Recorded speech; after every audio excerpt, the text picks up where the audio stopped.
I don't remember the day I was born, but I remember the day they were going to end me. In a rundown rehab center up in northern Arizona, folks called me dangerous, hopeless. They tagged me with a number, no name. Nobody dared step into my cage. I'd bitten before, not out of hate, but fear. Didn't matter. No one cared to ask why. Then one day, a blind man, a Marine who'd lost his sight in war, walked straight up to me. No hesitation, no commands, just one word. And just like that, the noise inside me stopped, like I'd been waiting my whole life to hear that one word. My name is Dusty. I'm a canine dog, once called a soldier, then a savage. But this is the true story of how I found my name again, and the man who refused to leave me behind. If you've ever believed that some bonds run deeper than words, deeper than even darkness itself, then maybe, just maybe, this story is for you. And if you'd like to walk beside me, through war and memory, through loss and redemption, click subscribe. Not for me, but because you still believe in something bigger, something that might just change a life. They didn't call me Dusty back then. Didn't call me anything really. Just 37. Canine as 037. That was the tag welded onto the chain they clipped around my neck when I was barely old enough to stand on my own. Not a name. Just a number, cold and stamped in steel. That's all I was at the training compound in Fort Benning. You ever been somewhere where even the wind sounds like it's been trained not to whistle? That was Fort Benning. Everything marched, everything barked, everything followed a command, including me. I was born into noise. Whistles, boots, barking handlers. We learned early that silence was weakness, hesitation was punished, and love, well, that was a foreign thing. I didn't know the word, let alone the feeling. There were others like me. Pups from all over, chosen for bloodlines, strength, bite pressure, nerve. I remember a black lab named Sooty, gentle eyes, clumsy feet. He used to nuzzle me at night before the lights cut off and the barking stopped. Sooty didn't last long. One too many tail wags, they said, failed the aggression test. He disappeared one morning, and no one ever spoke his number again. That's the first time I learned. Being kind was dangerous. The men in green never looked us in the eye.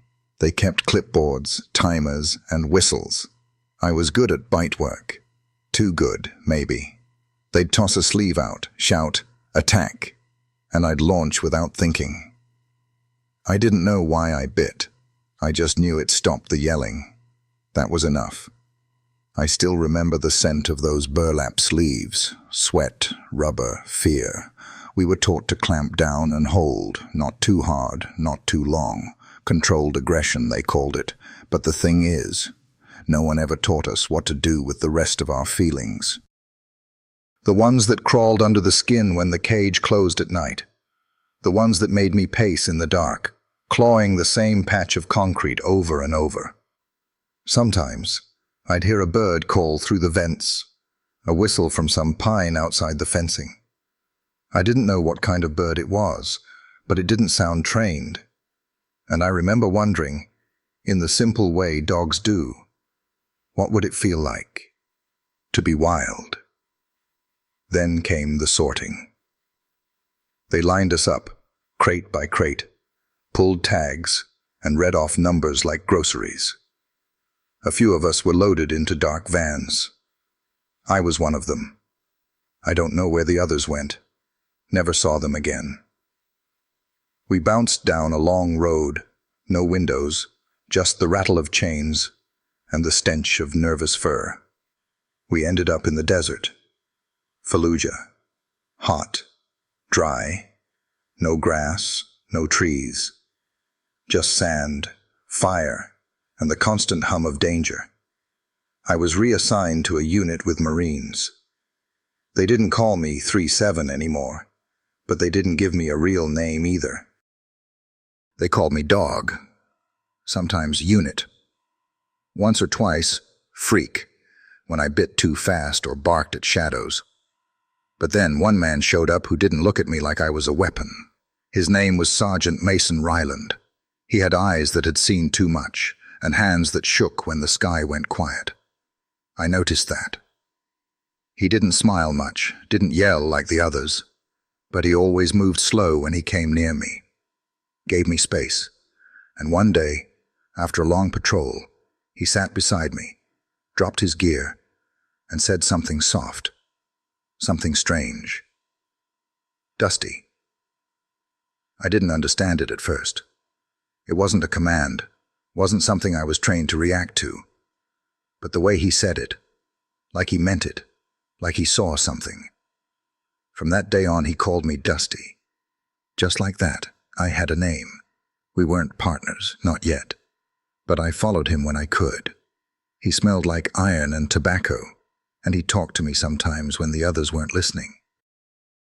He'd sit on a box and clean his rifle and just talk about his mom's front porch swing, about a girl named Katie back in Kentucky, about how some days he didn't know who he was fighting anymore. I didn't understand all of it, but I listened because no one else ever talked to me without barking. I saved him once. There was a buried charge under the sand, tucked near the edge of a dirt road outside the village. I caught the scent. It was faint, but I felt it like static in my fur. I stopped cold, ears up, tail stiff. Ryland noticed. He signaled the convoy. They cleared the path. The explosion would have taken out 5 men. After that, he scratched behind my ear, just once. Didn't say much, just that name again.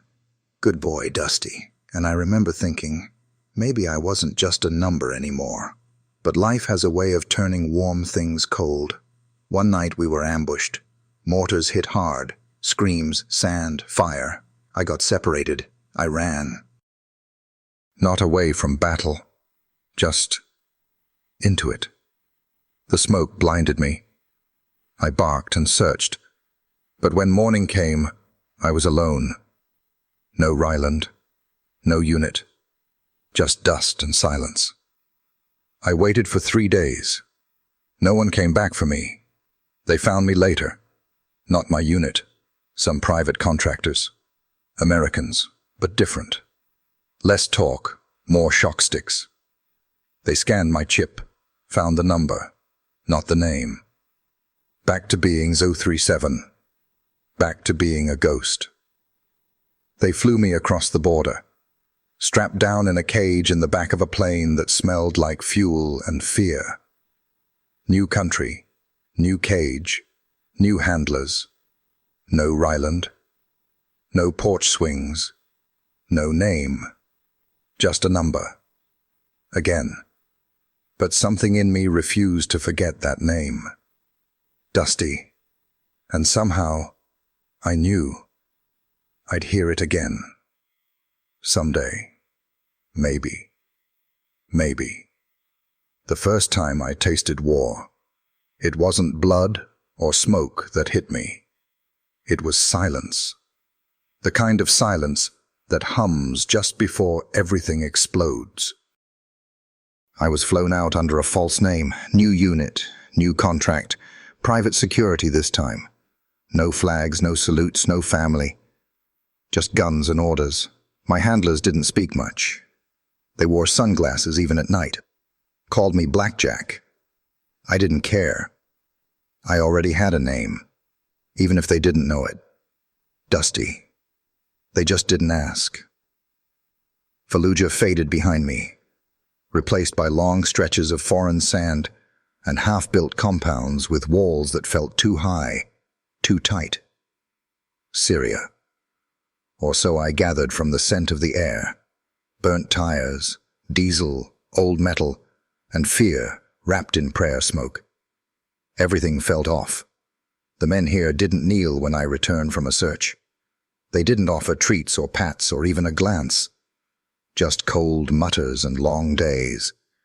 I was used to orders by now, But these ones felt different. Sharper, more hollow, like the people giving them had forgotten how to feel. We raided abandoned buildings, moved in tight columns, always clearing corners. I led, nose to the ground, heart tight like a coiled spring. Sometimes we found caches, sometimes people. I never asked questions. I don't think I knew how. But one mission sticks with me. It was dusk, sky all rust and ash. We approached a crumbling school near Aleppo. Intelligence said insurgents were stockpiling munitions. My paws hit broken tiles. I moved ahead, found the scent of powder. But under it, something else.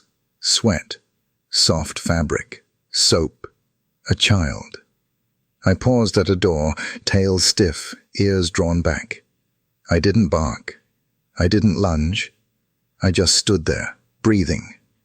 Behind that door, I heard small sobs. Not a threat. A little girl. The handler behind me shoved forward. "Go!" he hissed. "Now." I didn't. He kicked me, hard, right in the ribs. My body folded, breath gone. Then he swung the cage door open himself. I remember the scream, not from me, from her. They dragged her out. Maybe she was 8, maybe less. Eyes wide, dress torn, holding a red stuffed bear like it was a shield.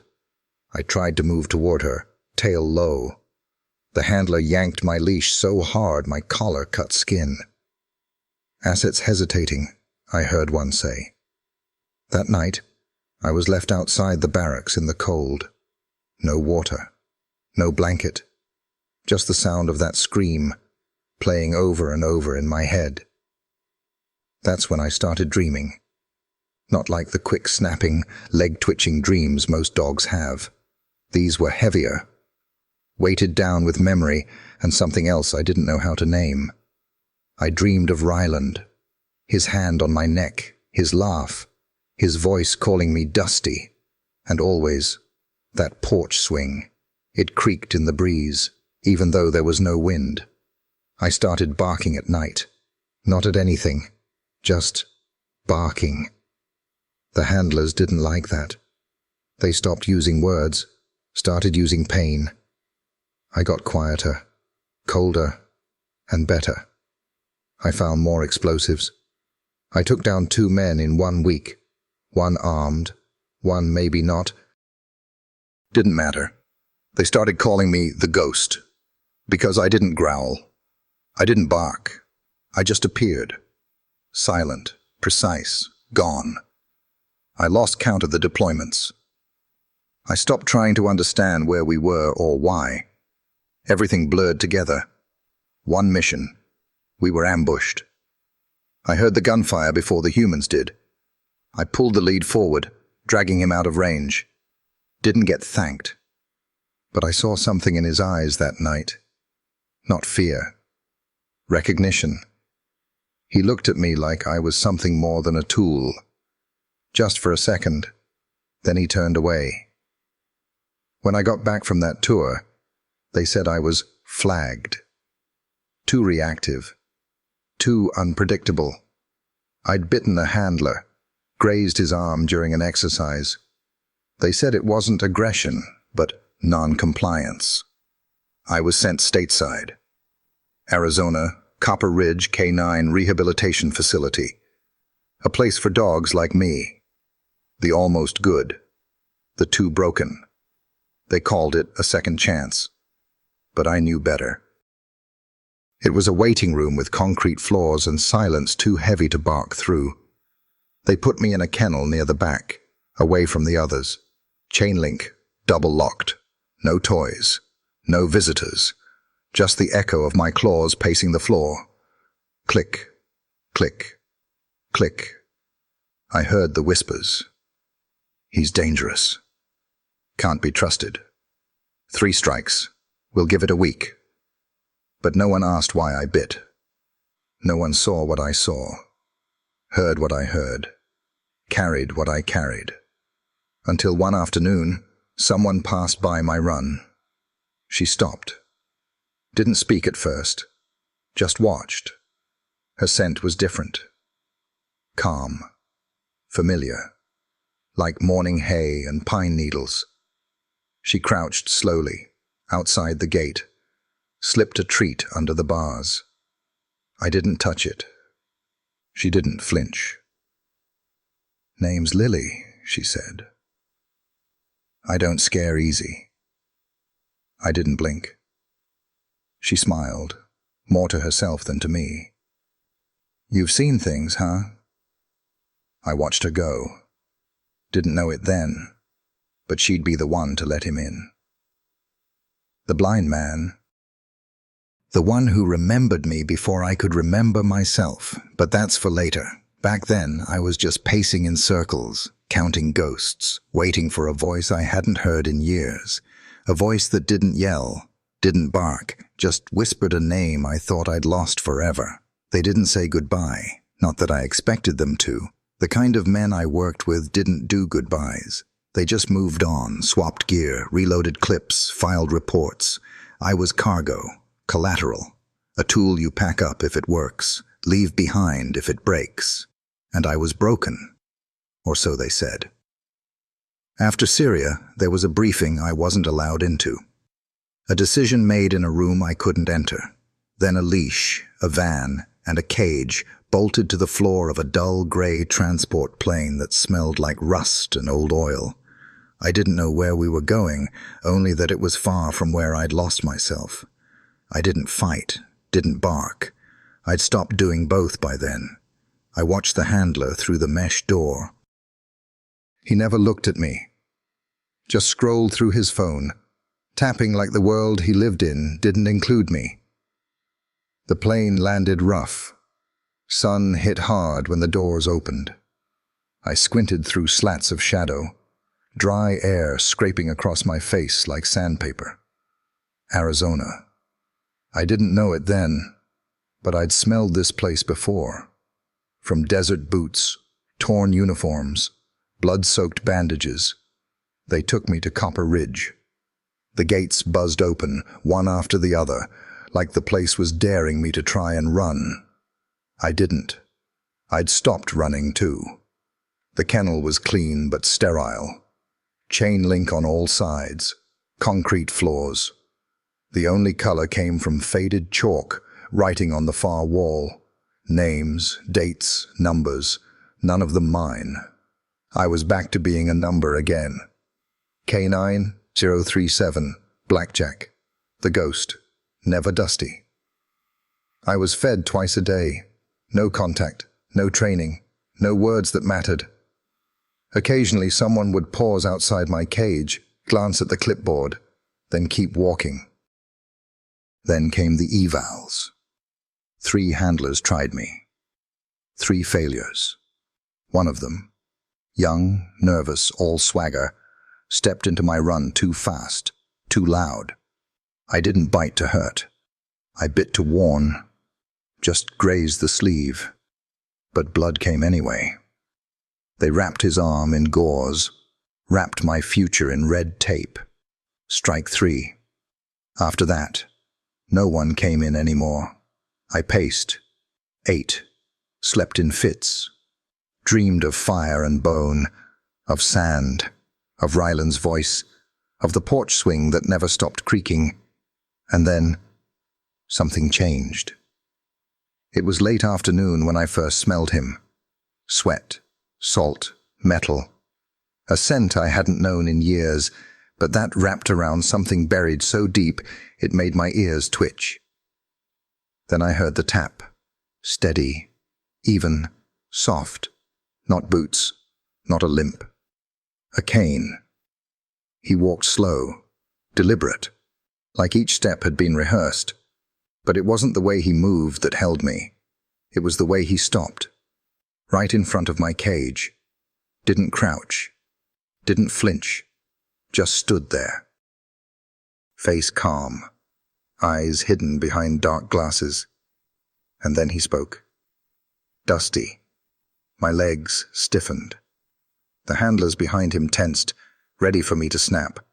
But I didn't move. I didn't breathe. He said it again. Dusty. That name, my name, spoke to something inside me I thought had long since died. He couldn't see me. But somehow, he saw me. His voice was low, rough like boots on gravel, but steady. I don't know why I'm here, he said, more to himself than to anyone else. But I heard there was a dog, a dangerous one. Nobody could reach him. He paused. I'd like to try. The woman next to him, Lily, looked torn. He's not like other dogs. He doesn't take well to strangers. I'm not a stranger, he said, turning his head slightly in my direction. I just forgot. I didn't blink. I didn't growl. I sat. It was the first time I'd sat for anyone in months. They gave him clearance. Temporary, limited, just enough to step into the yard with me the next morning. I didn't sleep that night. I stood facing the gate, ears cocked toward every creak and shuffle, the name echoing in my head like the ring of a bell in a church no one visited anymore. Dusty. At dawn, the gate opened. He came in alone. No muzzle on me. No armor on him. The room was wide, cold, smooth concrete under my paws. 4 handlers stood behind glass, clipboards pressed tight to their chests. One had a tranq gun slung over his shoulder. He didn't look at them. He just stood there, hands at his sides, head tilted, like he could hear my heartbeat. Dusty, he said softly, and I came forward, slow, controlled, ears high, tail low, no bark, no growl, just breath and memory. He didn't flinch, didn't reach. He waited. And when I stopped in front of him, he whispered a single word. Bleib. Stay. German. Something old and hidden, twisted loose in my chest. My legs folded beneath me, almost without thought. My body remembered before my mind did. I sat. And for the first time in years, I felt myself again. Through the glass, I heard someone whisper, "What the hell?" Lily stared, mouth half open. The clipboard dropped to the floor with a soft thud. He crouched slowly, knees creaking, one hand hovering near my face. He didn't touch me, not yet. "You remember," he said, "and the truth is, I didn't, not all of it. But some part of me did. The scent of tobacco and leather, the porch swing, the name, Dusty. And the man who said it like it still meant something." I leaned forward, pressed my head to his knee. He exhaled and said, barely above a whisper, "Me too." The next morning came slower than most. Sunlight crept through the cracks in the siding, tracing long golden lines across the concrete like fingers searching for warmth. I didn't sleep much, I rarely did. But that night, I didn't pace. I didn't growl. I just laid there with my chin on my paws, watching the gate, waiting for something I didn't have a name for yet. He came again, same slow steps, same scent. Desert sweat, old leather, and something else. Like pine bark, warmed in sun. Familiar, old, safe. I heard his cane tap before I saw him. Steady, certain. Like a metronome counting down the seconds, until I breathed again. He stepped into the center of the yard, and this time, I was already there, waiting. Lily was behind the glass, watching. So was the captain. Andrews was his name. Hard-faced man, with a habit of chewing his tongue when he was angry. I could smell his doubt through the walls. It tasted bitter. The blind man didn't speak right away. He just stood, turning his face toward me like he was studying the air. Then he said my name again. Not Blackjack, not K9, not even Dog. Dusty. It still hit me like a soft wave lapping at something buried deep. I walked to him, slow and sure. Sat at his feet. They didn't expect that. Not the handlers, not Lily, not even him. But I did, because somewhere inside me, even when I was chasing ghosts through foreign ruins, I'd been waiting to be called home. "Good boy," he whispered, and that broke something in me. Not in a bad way, not like before, when the leash bit too hard or the cage slammed shut. This was different. It was like a piece of me I thought had died quietly reached up and tapped the inside of my ribs, whispering, "Still here." He knelt beside me, his knees stiff, one hand finally resting on the thick fur of my neck. That touch didn't command, it remembered. "You've been through hell," he said. "Me too." That's when I realized he wasn't there to fix me. He was there because he was broken too. Later that day, I overheard Lily and the captain arguing in the office. "You're risking liability," Captain Andrews barked. "That dog bit 3 officers. He sat for a blind man who'd never met him," Lily shot back. "No bark, no growl, not even a flinch." "You think it's some kind of miracle?" he grumbled. "It's just luck." Lily didn't answer right away. Then she said something soft I almost missed. "I think it's memory." That night I dreamed again, not of war, but of home. And not the base or the kennel or the transport van, a real home, with a porch swing, a slow breeze, a man with strong hands and a quiet voice. I woke up just before dawn, ears twitching, footsteps. He was back. This time he brought a rope toy, worn, smelled like dust and leather. I didn't bite it. I just sniffed it and laid down beside him. We didn't train that day. We sat, that's all. The others watched from the booths above, whispered, wrote things down. But I didn't care. He called me Dusty. That was enough. Days passed like that. Quiet mornings, short walks. His voice, low and sure. Sometimes he'd talk about places I'd never been. Fields of bluegrass, thunderstorms that rattled screen doors, a woman named June who once made the best peach cobbler in Kentucky. I didn't understand it all, but I listened, because when someone speaks with that much softness, you don't need to know the words. You just know they matter. Then came the test. Captain Andrews called it a behavioral confirmation drill, but I knew better. It was a test to prove I still couldn't be trusted. They chose a high-pressure scenario, loud noises, fast movement, a closed space, a training enclosure the size of a shipping container, metal walls, no windows, fluorescent lights buzzing like angry hornets. They brought me in on a short lead, clipped to a handler I didn't know. The man was tense. I felt it in his hand. His breath stank of coffee and fear. Eli, I'd learned his name now, stood in the center, calm, arms loose, cane folded at his side. He wore no pads, no sleeves, no protection. "Let him go," the captain ordered. The handler hesitated, then unclipped the leash. For a second, everything stilled. The air felt thick, charged, like lightning was thinking about what to do next. And then, a metal door slammed somewhere behind me. It was loud, too loud. Sounded just like the start of an ambush. I snapped, not out of rage, not out of hate, out of memory. My body lunged before I knew what I was doing. Muscles pulled tight, teeth bare. The scent of burning rubber filled my nose. And then, a word, just one. "Blabe. Stay." That voice, soft, strong, certain.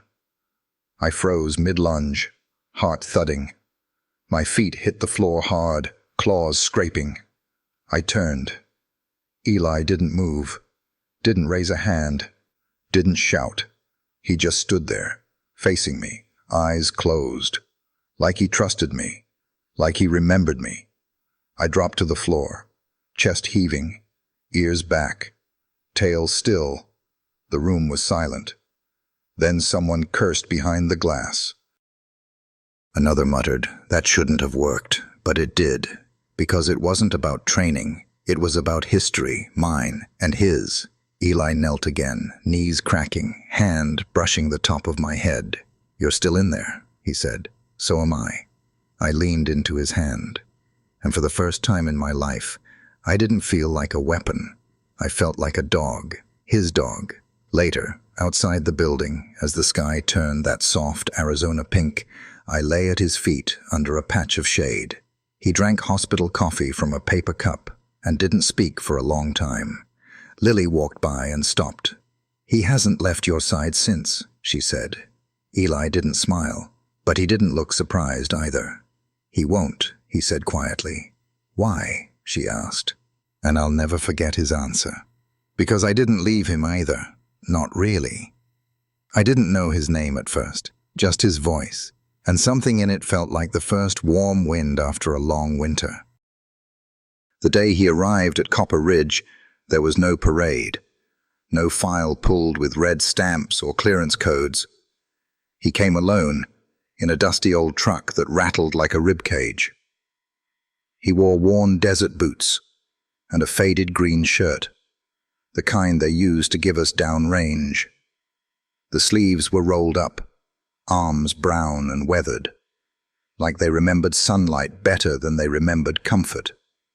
He moved slow, not because he was weak, but because he was deliberate.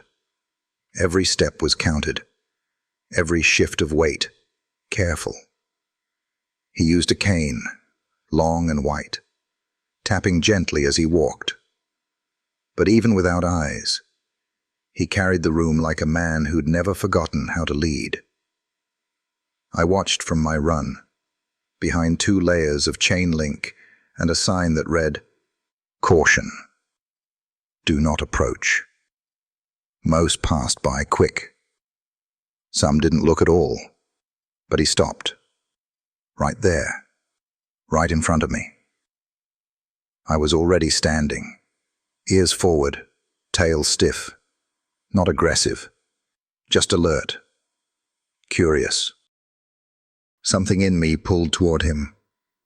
He tilted his head, facing me square, even though his eyes never opened.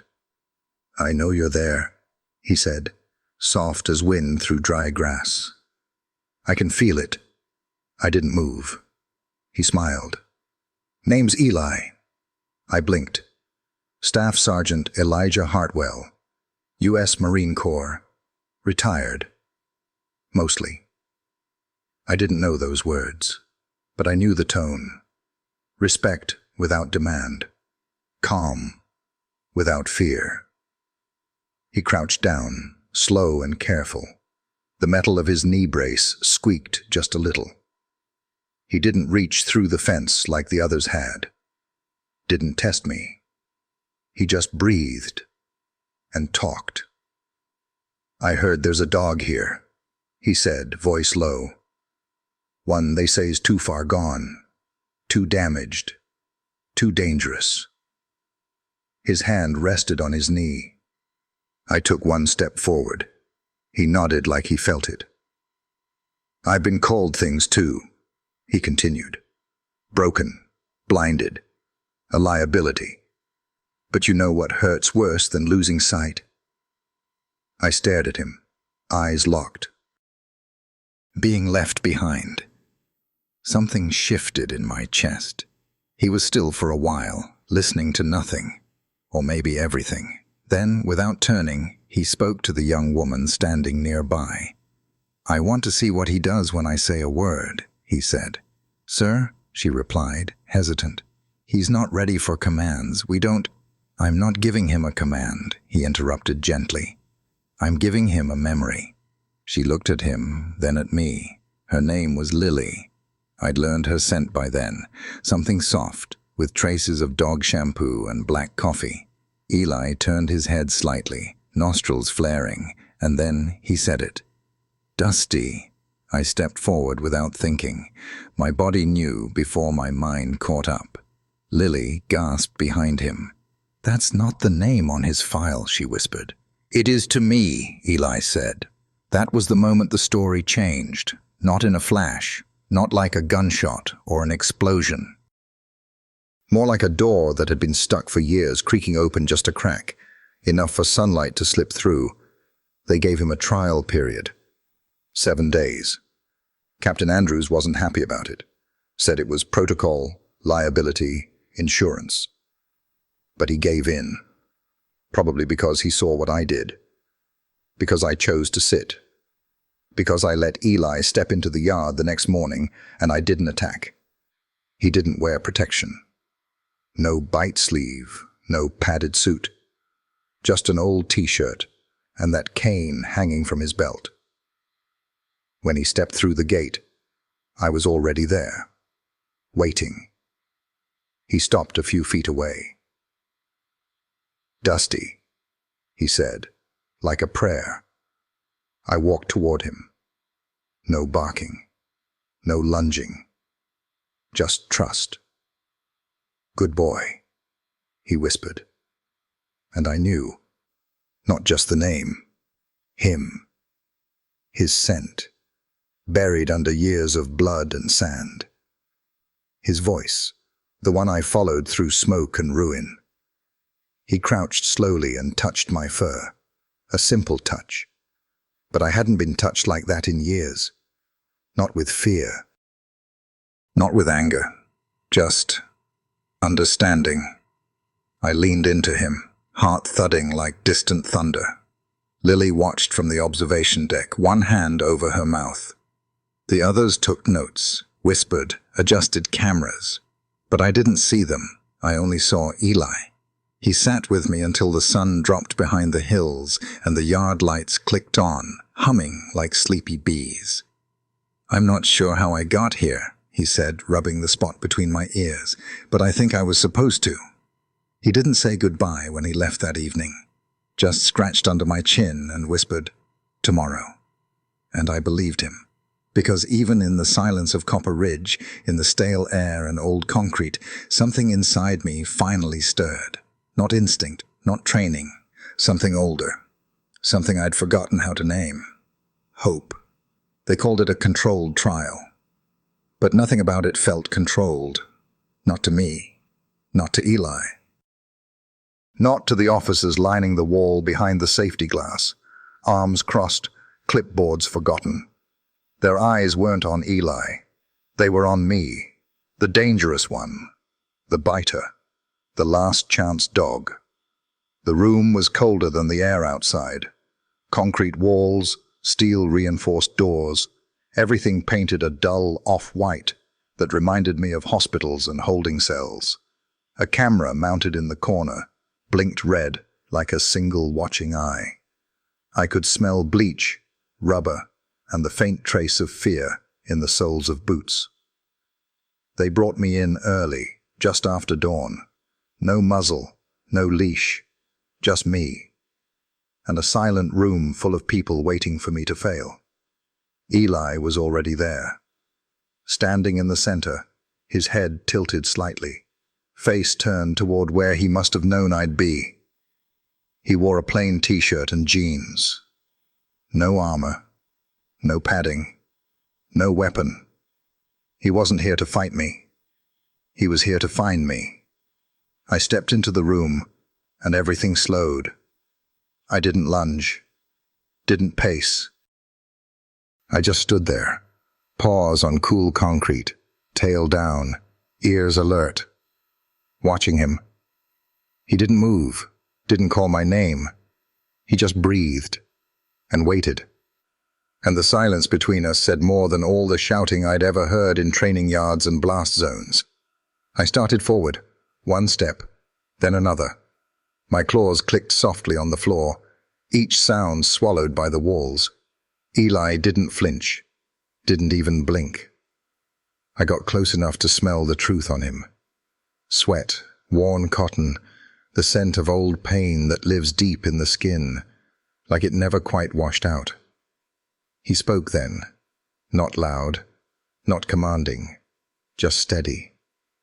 "I know that pause," he said. "I know the silence that holds your chest still. That moment right before the noise comes back." My ears twitched.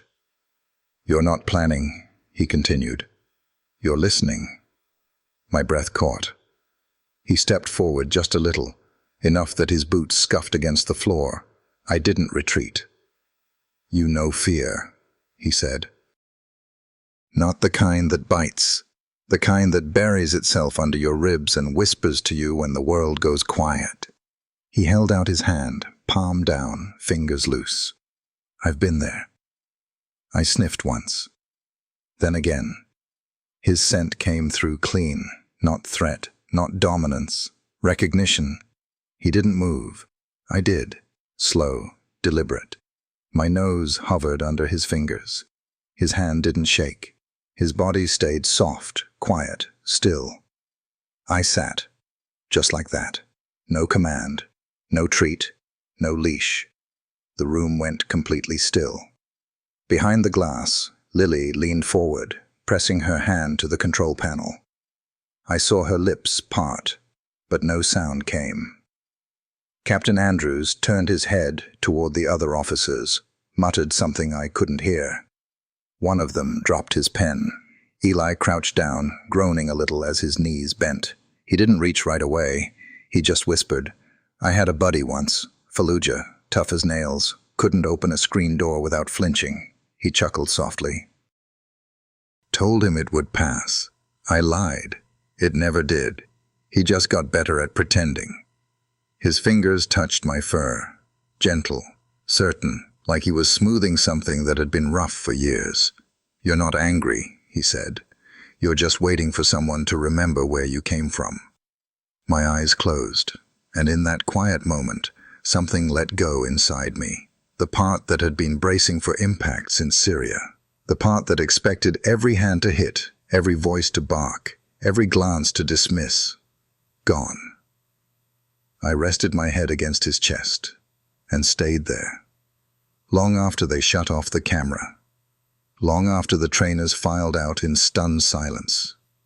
Even long after Captain Andrews muttered, "This doesn't make any damn sense," and walked away. Because, to me, it made perfect sense. He remembered me, not with his eyes, but with his voice, his touch, his silence. Later that day, they let us sit outside together under a sliver of shade cast by the edge of the building. Eli sipped something out of a paper cup, the bitter kind humans always drink when they're tired. I laid beside him, head near his boot, tail curled close. "You knew me," he said finally, "before I knew myself again." I didn't move. He reached down, fingers resting on my collar. "You saved me today, Dusty," he whispered. Not out loud, not where they could see it, but in here. He tapped his chest. That night, I slept through without pacing. No dreams of gunfire. No porch swing creaking in the dark. Just peace. Quiet. Like the war had taken a breath. And finally, let me rest. The world was quiet again. Not the kind of quiet I'd grown used to. Cold, metallic, full of waiting. But a softer quiet. One that came with mornings that smelled like dust and dew. Like the outside of the compound was finally letting its breath out. I spent more and more time with Eli. We walked the yard together. Slowly. Me, beside his left leg. His cane tapped out a rhythm beside us like a third companion that never said a word. He never held the leash too tight. Most days he didn't even clip it on. We just moved. There were other dogs barking in their kennels. Some wanted to be let out. Others just wanted to be heard. But I didn't bark. Not anymore. Eli didn't talk much either. That was the thing about both of us. We carried too much in silence. Words can only hold so much.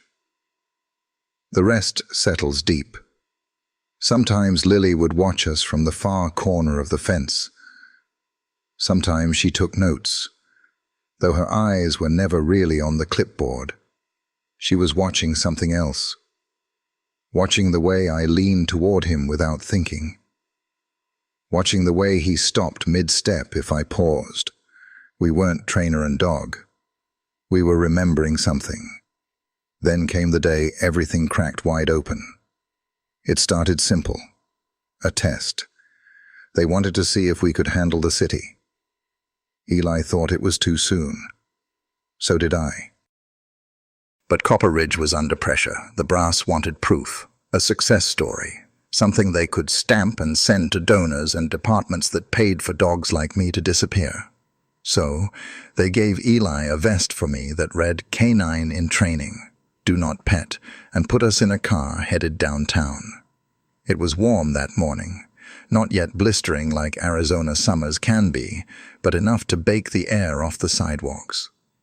The buildings felt tall, like cliffs, and the streets echoed with engines and voices that meant nothing to me. Still, I stayed close to his leg, my ear brushing against his pant leg every few steps. We walked near Fifth and Marigold. I could hear traffic hum low like bees, the occasional shout from a vendor, a woman on her phone, a kid laughing.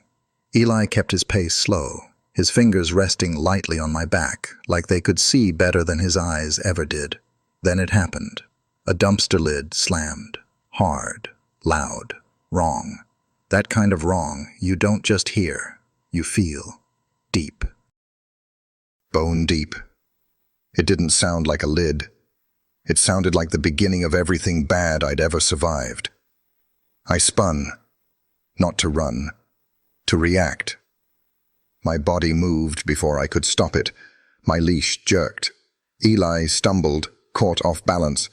I barked once, sharp, guttural, a warning, but no one understood it, not the way he did. I lunged, toward the sound, toward danger. People screamed. A woman dropped her drink. A cyclist swerved into traffic. I heard the panic as it bloomed behind me, the wave of fear growing larger than the street could hold. Eli called my name, sharp and sudden, but I couldn't hear him. Not over the war in my chest. Not over the way memory had come roaring back, teeth bared, fire flashing behind my eyes. Then, his voice. Not loud, not desperate, just right. Horzu. German. Old. Buried. Mine. I froze. Like my legs had remembered something my brain had lost. Then another word. Bleib. Stay. I dropped right there in the middle of the sidewalk, between a mailbox and a rack of newspapers fluttering in the wind. Chest heaving, eyes wide, every part of me trembling. But I stayed. Eli found me with his hands, reaching gently, blind but certain. He knelt beside me, wincing as his knee touched the pavement. Blood ran down his palm where he'd scraped it in the fall, but he didn't seem to care. He wrapped his arms around my neck and leaned his forehead to mine. "I've got you," he whispered. I closed my eyes. The sirens came next. Not for us, but for the crowd. Someone had called it in, reported a K9 attack downtown. I could hear the voices behind me, scared, angry. One woman shouted that I should be put down. Another asked, "What kind of idiot brings a combat dog into a crowded area?" But I didn't move, and neither did Eli. They let us go, eventually. Didn't press charges. Not yet. But the video had already made it online. A girl with bright blue braids and a phone bigger than her hand had caught it all.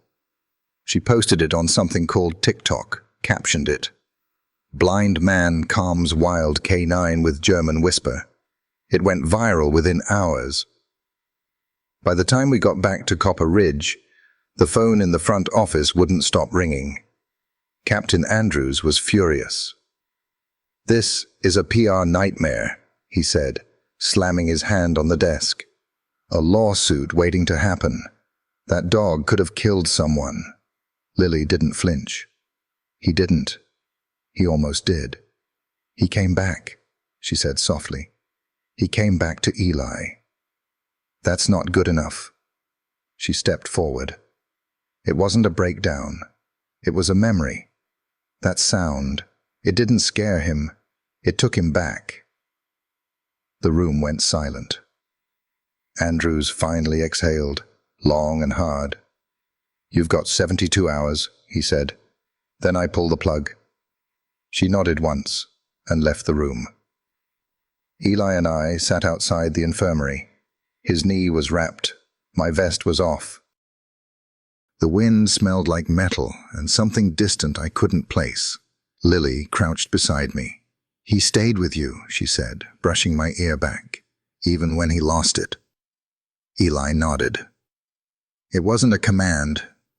Not really. It was instinct. German? He nodded again. Didn't even think about it. Just came. She looked at me then, like she was seeing something new. They think he's dangerous, she said. But I think this proves more than it discredits. Eli looked up. They'll never believe it. Then let's show them, she said. Let's show them what real danger looks like, and what it takes to bring it back to calm. Eli turned toward the horizon. He's carrying something heavy, he said quietly, and he doesn't know what to do with it. Until he's near me. That's not training, Lily whispered. He nodded. No, that's history. I could feel it shifting. Not in my body, though the aches were more frequent now, the nights longer, the bones slower to rise. No, this shift was in the air around us, in the way people started to look at me, in the way Eli's name came up more and more in hallway whispers and clipped phone calls behind closed office doors. Something had changed since the incident downtown. People weren't sure what to believe anymore. They'd seen a dangerous dog go still with one whisper. They'd seen a blind man kneel in the middle of chaos and calm what everyone else feared. They didn't understand it. And what people don't understand, they try to erase. Lily was the first to ask the questions no one wanted to answer. She wasn't loud about it. She just stayed late at her desk after the sun went down, pulling files from locked cabinets, sipping cold coffee, while pages whispered secrets into the soft hum of her desk lamp. She looked tired, more tired than usual, and she was angry, though not the kind that yelled, the kind that burned slow, quiet, righteous. One night, she came to the run where I slept. Sat on the floor with her knees pulled up, papers scattered beside her. I didn't move at first, just watched her through the fence, listening to her breath. I can't find him, she said finally. Not in the way I should be able to. She was talking about Eli. His records were strange, scattered, whole years missing. Deployment logs that skipped from one location to another with no explanation. Awards filed without action reports. A file that read honorable discharge, but didn't include a single incident of medical documentation for blindness. That's when Lily dug deeper and found something she wasn't supposed to. An old photo. Faded, black and white. A Marine in desert camo kneeling beside a dog. Me. There was no mistaking it. That scar across my muzzle. The bent left ear. The same steady eyes. Only back then they called me Wrecker. The date stamped in the corner said 2018. Aleppo. It didn't make sense. Eli had said he didn't remember me. Said he was sure we hadn't met before Copper Ridge, but the photo didn't lie. Neither did the field report attached to it, though most of the words had been blacked out. One line slipped through. Handler, SSGTE, Hartwell. Asset, RZK-17. Codename, Wrecker. Status, recovered, reassigned. Lily showed it to Eli the next morning. He stared at it for a long time, jaw tight. Then he said, "I didn't train him." Lily didn't blink. "You did?" "No. I remember my deployments. I remember the dogs I worked with. This wasn't—" She leaned in, voice quiet. "Eli, what if someone made sure you didn't?" He held the photo in his lap like it might start bleeding. "I would have known," he said softly. "I would have remembered. Unless someone didn't want you to." He didn't say anything after that, didn't have to, because I was there lying at his feet, listening, and I remembered, not all of it, not clearly, but enough. The voice that called me wrecker, the hands that fitted my vest. The whistle between two fingers that always meant come back to me. It was his. He'd just been taught to forget. That night, Eli didn't sleep. Neither did I. We sat outside under the stars, the dry wind brushing through the trees like old ghosts. He ran a hand along my back, slow and thoughtful. "Why wouldn't they tell me?" he asked. "Why erase you? Erase us?" I nudged his hand with my nose. He smiled, but it didn't reach his eyes. The next day, Lily traced the source of the redacted documents to a locked section of the Federal Canine Archives, a system only accessible through defense contractor credentials. She called in a favor, an old friend who owed her from Quantico. They sent her a flash drive with one file, audio only. A male voice shouting commands in German. "Sitz, bleib, hör zu." Then, more softly, "Good boy, Dusty." Eli played it 3 times before his hands started shaking. "That's me," he said. Lily nodded. "But I don't remember ever speaking that way," he said. "Not to any dog, not in any deployment." She sat down beside him. "That's the thing," she whispered. "Maybe you did. Maybe someone made sure you couldn't recall it." He stared at the screen. "What's on the rest of that drive?" he asked. She hesitated. "Enough to get us both fired," she said. "Or worse." He didn't blink. "Show me anyway." So she did. Deployment logs under a Black Ops project called Winter Hollow. A joint task force buried under a pile of acronyms no one used anymore. And me, Wrecker, listed as a non-civilian asset with unrecoverable behavioral trauma. Handler, unknown. But we knew the truth now. The tags had changed, the collars had been swapped, but I had never forgotten the voice that once pulled me from rubble. The man who carried me out of a bombed-out school with a busted knee and blood on his neck. I'd buried that memory deep. Hidden it away with all the other moments too dangerous to hold. But now it was crawling back. Not to haunt, to heal. The file proved something we'd both felt in our bones, but hadn't had the courage to say out loud. We weren't strangers. We were soldiers, torn apart by silence, reunited by a whisper.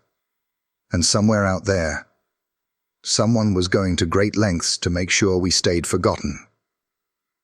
But they hadn't counted on Lily. And they sure as hell hadn't counted on me.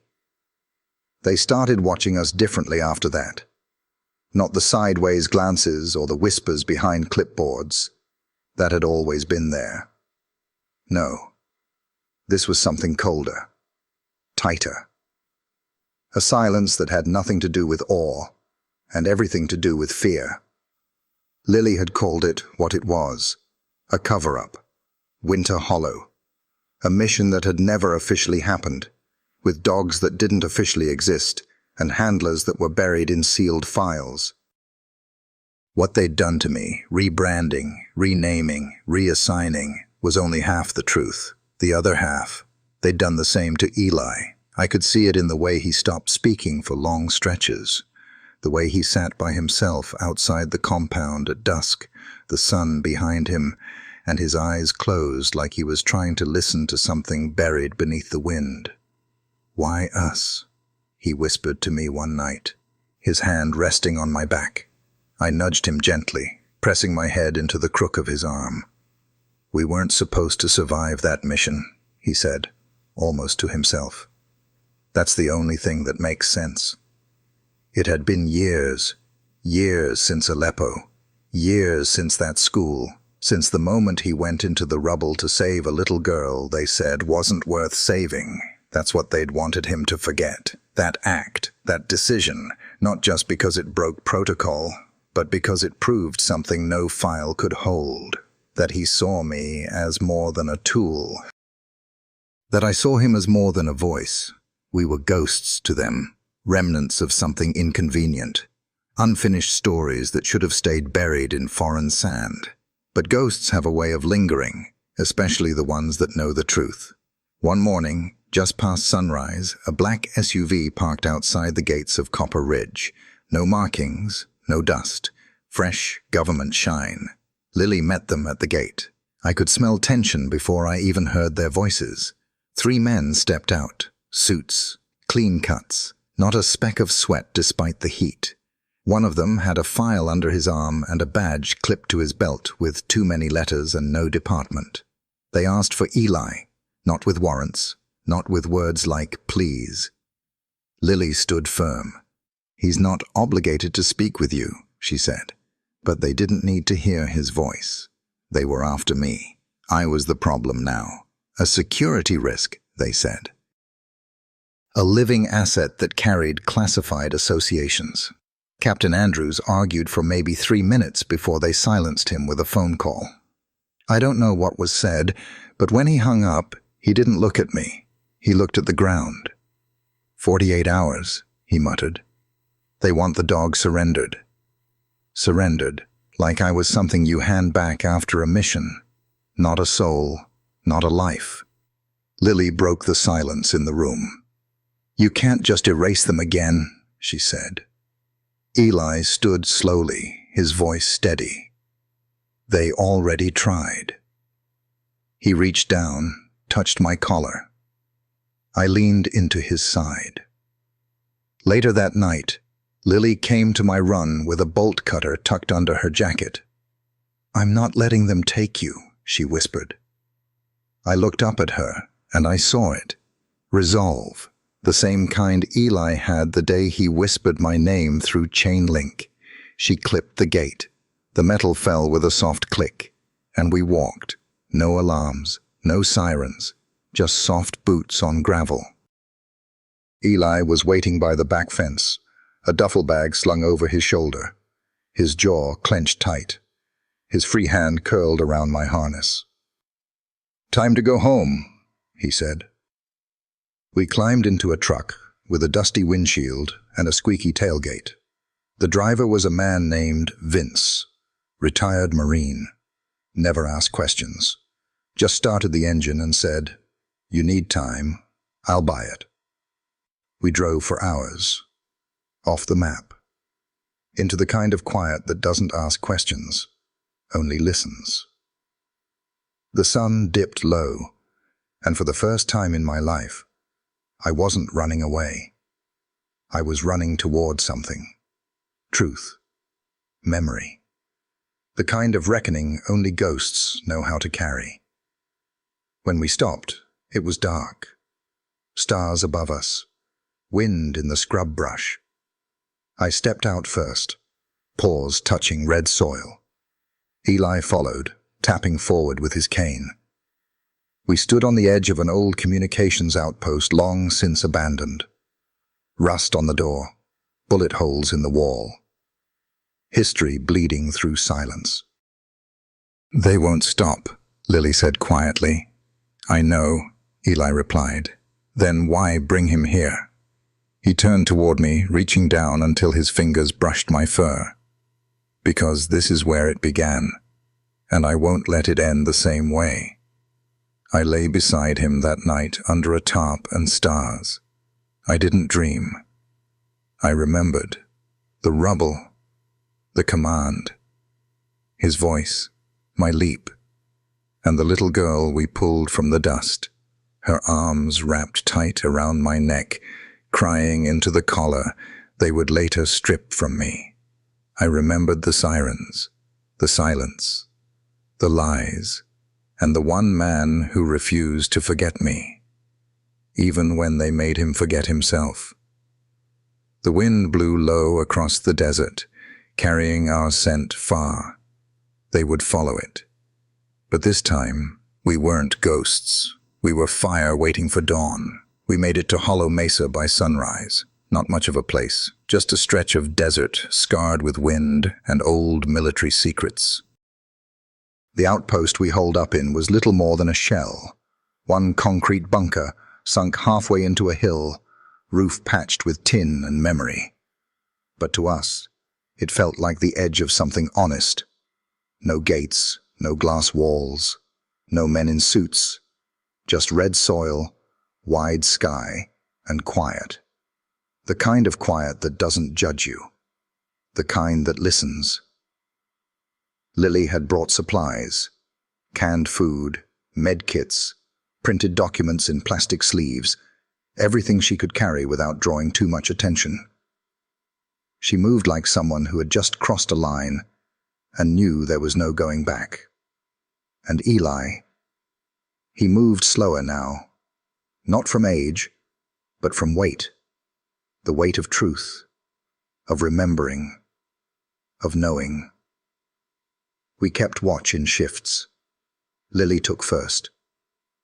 Vince circled the ridge in the truck every couple of hours. I stayed by Eli's side, always, not because he asked, but because he didn't need to. He trusted me, and I trusted him. That first day, we didn't talk much. Just listened to the wind and the crunch of gravel beneath boot and paw. At one point, Eli stood outside the bunker and tilted his face to the sun. I used to think if I could just forget it all, I'd be free, he said. He ran a hand down my back. But I think the forgetting was what chained me. I nudged his hip, the way I used to in Aleppo, before rubble, before reassignments, before my name was taken from me. He smiled, just barely. Inside, Lily laid out the folder, our folder, on a metal table rusted at the corners. Operation Winter Hollow, redacted lines, faded photos, audio clips, names changed or missing. Someone tried real hard to bury this, she said. Eli nodded. Then we dig it up. We made a plan. Not revenge. Not noise. Truth. We'd go public. Not just with the file, but with our story. A broadcast. A message. Something undeniable. We recorded a video on Lily's old camcorder. No filters. No edits. Just Eli sitting on a folding chair, the desert stretching out behind him. "My name is Staff Sergeant Elijah Hartwell," he said. And I remember now. He talked about the mission, about me, about the girl in Aleppo. He didn't cry, didn't beg. He just told the truth. And I sat beside him, head against his knee, still as stone. When he finished, Lily whispered, "It's done." She sent the footage to every contact she had, news outlets, veteran forums, advocacy groups. Then we waited. By dusk, they were already coming.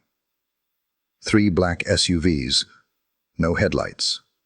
We saw them from the ridge. Eli didn't run.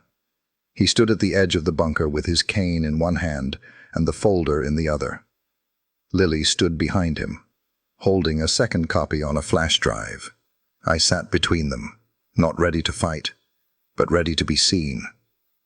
The agents got out slowly. No badges, no names, just suits, grim faces, tight mouths. One stepped forward. "You're harboring a federal asset," he said. Eli smiled, faint and tired. "You mean Dusty?" The agent didn't blink. "He's classified. You've had your warning." Lily stepped beside Eli, held up the flash drive. "Try and take him," she said. "This goes live in 10 minutes. We've already got media vans inbound. National Guard's been notified." They stared each other down. Then the agent turned back to his team. "Stand down." They left without a word, but we knew it wasn't over. That night, Eli lay awake beside me in the bunker. The stars outside looked closer somehow, like they were leaning in to listen. "Do you think they'll ever stop chasing ghosts?" he asked. I didn't move. He reached down, fingers brushing my ear. "I guess we just have to show them what ghosts are really made of." The next morning, we drove east. Not away, towards something. A clearing near the base of a small ridge, where the wind softened and the light stayed longer. It was there we built it. Not a bunker, not a fort, a home. Sage Hollow Canine Recovery Center. A place for dogs like me. Ones who'd been trained to hurt, forgotten when they cracked, and remembered only when the paperwork went wrong. The first few weeks we worked with what we had. Scavenged fencing, makeshift kennels, a trailer converted into a treatment room. But dogs came. Broken ones, quiet ones, ones who didn't bark for days. And Eli didn't train them. He just sat with them, talked low, moved slow. Let them come to him, like I had. And they did. One by one. Lily ran intake. She kept her clipboard, but now it was covered in drawings and taped Polaroids, names written in ink, not numbers stamped on tags. I became the example, the one they pointed to when a dog refused to eat or bit too hard or wouldn't come out of the crate. They'd say, "Look at Dusty. He came back." And I would. Every day. Because sometimes surviving isn't enough. Sometimes you have to show others how to come back, too. They hung my vest on the wall, not the one that said K9 in training, not the one stitched with government codes and warnings in bold red font. This one was different, soft leather, worn, smelled faintly of pine and sand. The name on it had been hand-stitched, not printed. Dusty. Right beneath it, a patch stitched in gold. Retired combat veteran. It didn't feel like a medal. It felt like coming home. The center had grown, slowly, like things should. Lily kept the paperwork light and the porch lights on. Eli stayed near the gate, where the gravel path met the old wooden sign that read, Sage Hollow Canine Recovery. Every dog who crossed that threshold passed by him first. No handler, no clipboard, just Eli and his quiet way of saying hello, without a single word. We had a rhythm. Mornings started before the sun got high.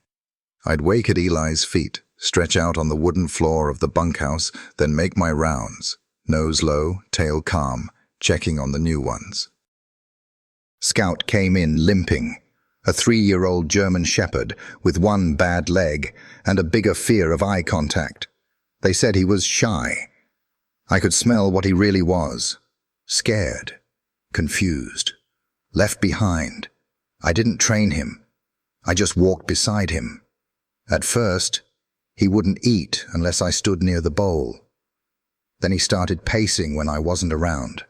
Then one day, while I was drinking from the trough near the north fence, he came up and nudged my shoulder. We walked the track together after that.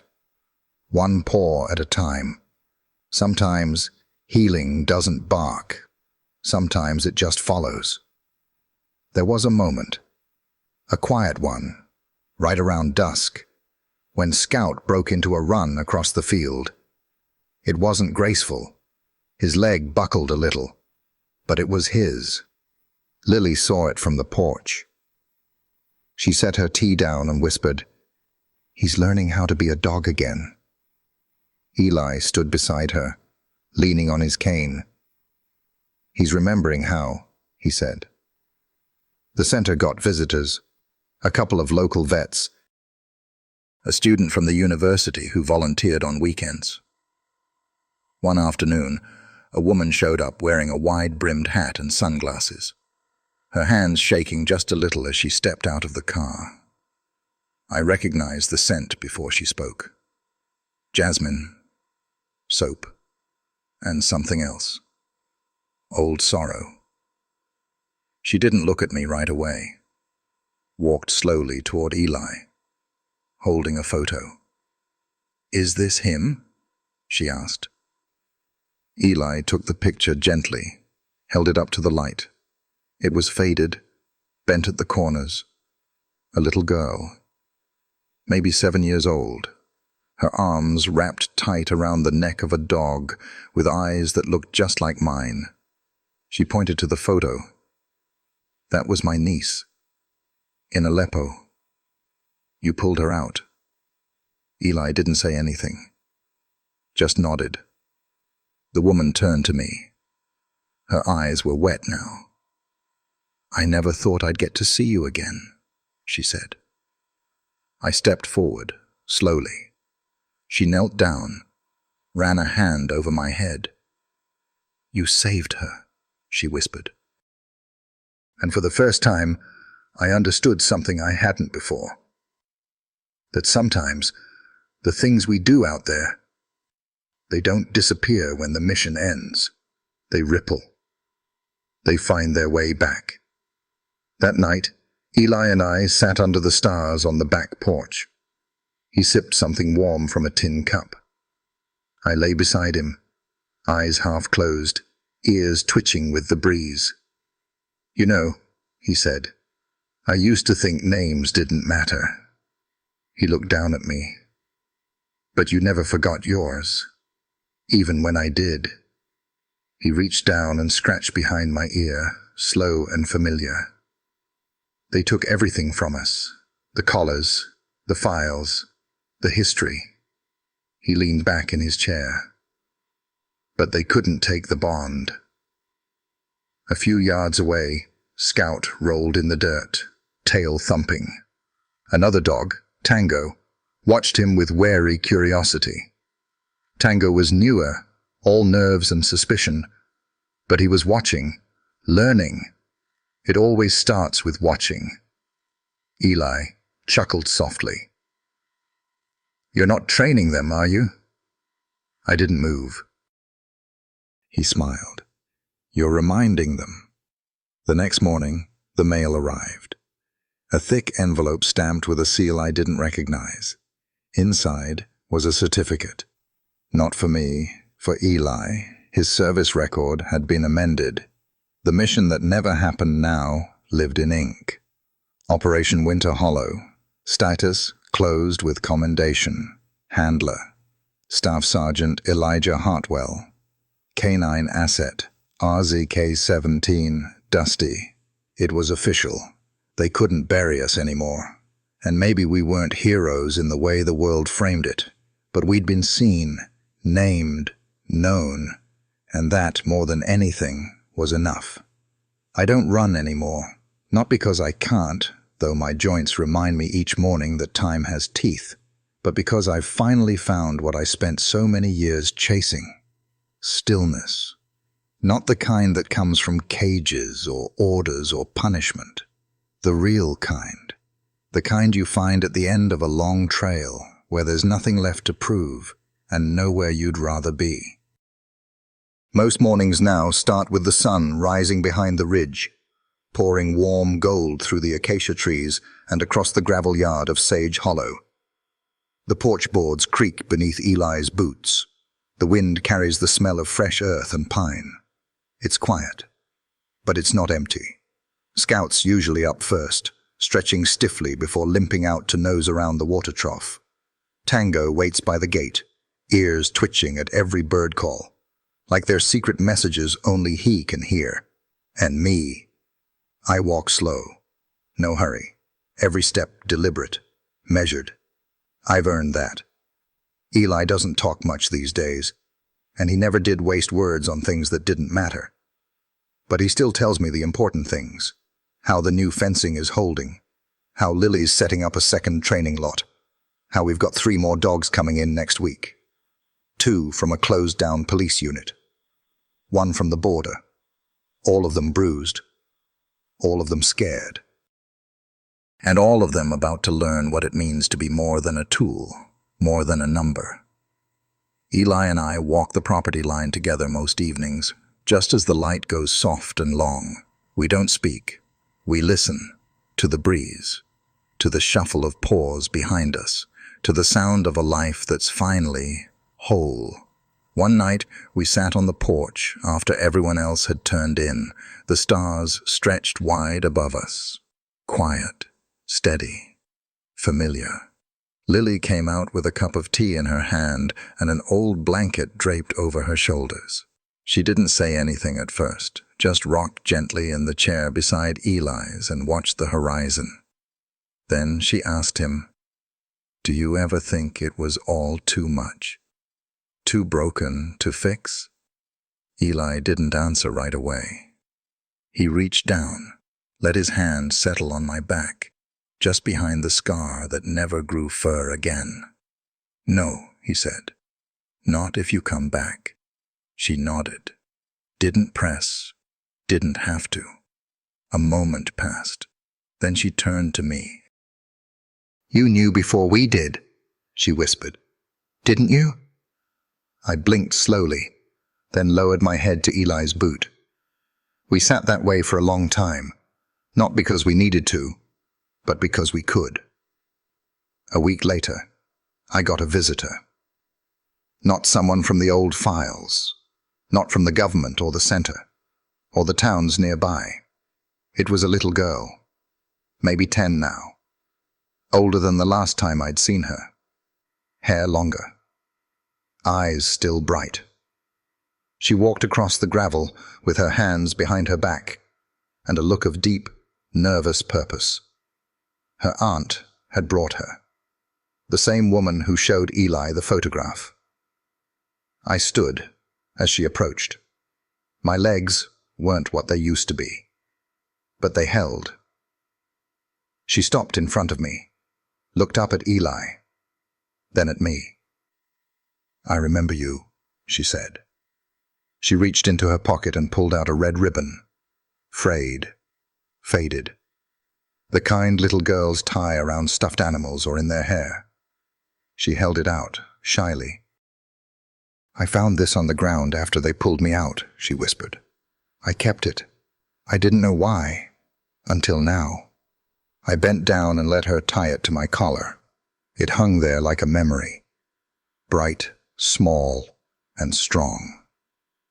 Later that night, I lay near the fire pit in the center yard, while Eli and Lily went over intake paperwork.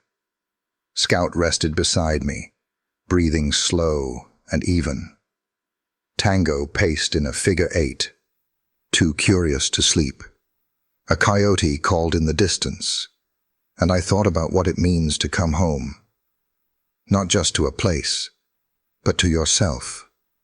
To be seen again, to be called by your real name. That's what Eli gave me.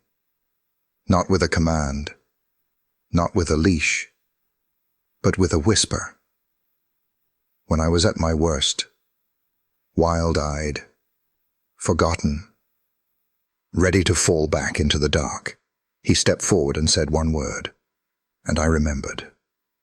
If you're still out there, if you've been locked behind names that aren't yours, in cages built from silence, in memories others told you to forget, listen. You don't need a shout. You just need a whisper, a name, a hand, a voice that says, "You're not lost. You're still here. You can come back." If you hear it, run toward it. It might just be me. If you've stayed with me this far, thank you. I know I'm just a dog to some folks, a working animal, a file number, a line in a report. But if even a piece of my story reminded you of something you've been through, if you've ever felt forgotten or like your name had been taken from you, just type 1 in the comments. That's all. Just 1 to let me know you're out there. listening, feeling it too. And if you'd like to walk with me a little longer, if this story sat with you the way I used to sit beside Eli under the desert sky, go ahead and subscribe. Not because an algorithm told you to, but because I've got more stories to tell, and I'd sure be glad to have you there when I do. Till next time, stay close, stay kind, and if you hear your name whispered in the quiet, don't be afraid to answer.